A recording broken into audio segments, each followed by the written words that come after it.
Israel और Hamas के बीच जंग पर पूरी दुनिया की नजर टिकी हुई है। हर रोज ऐसी खबरें आ रही हैं जिसे लोग सुनकर हैरान हो रहे हैं। कई देश भी इस पे बट गए हैं, लेकिन सब इस जंग को खत्म करने की बात कह रहे हैं।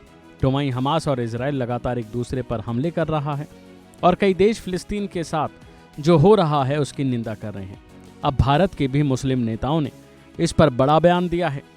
बताया जा रहा है कि भारत के मुस्लिम नेताओं ने एक संयुक्त बयान जारी करते हुए इजरायली सेना द्वारा गाजा में मानव जीवन की क्षति, अस्पतालों पर बेतहाशा बमबारी, फिलिस्तीन में रहने वाले नागरिकों के लिए मूलभूत सुविधाओं की सप्लाई रोकने के लिए पीएम बेंजामिन नेतन्याहू की निंदा की है। इसको लेकर मुस्लिम नेताओं ने भारत सरकार से फिलिस्तीन समर्थक नीतियां बनाने की अपील की है।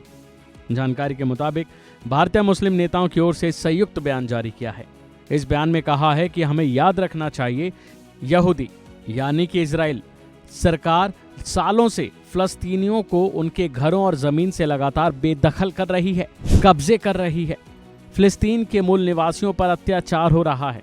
फिलिस्तीनी क्षेत्र में नए इलाकों में इजराइलों को बसाया जा रहा है।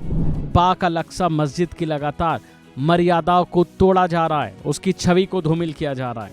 इजराइल सरकार की ऐसी कई आक्रामक नीति हैं जो अंतर्राष्ट्रीय कानून का स्पष्ट उल्लंघन करती हैं। इजराइल लगातार इस क्षेत्र में शांति और व्यवस्था में सबसे बड़ी बाधा है। भारत के मुस्लिम नेताओं का यह बयान दिल्ली स्थित फिलिस्तीन के राजदूत के साथ बंद कमरे में हुई बैठक के बाद आया है, जिसमें उन्होंने मोदी सरकार से अपील की है। इसके अलावा उन्होंने गाजा और फिलिस्तीन के अन्य हिस्सों में इजरायली सेना द्वारा जारी हिंसा को रोकने, फिलिस्तीनियों के मानवाधिकार को बहाल करने और वहां पर शांति के लिए अंतर्राष्ट्रीय कानूनों के कार्यान्वयन को सुनिश्चित करने के लिए तत्काल कार्रवाई करने की भी अपील की है।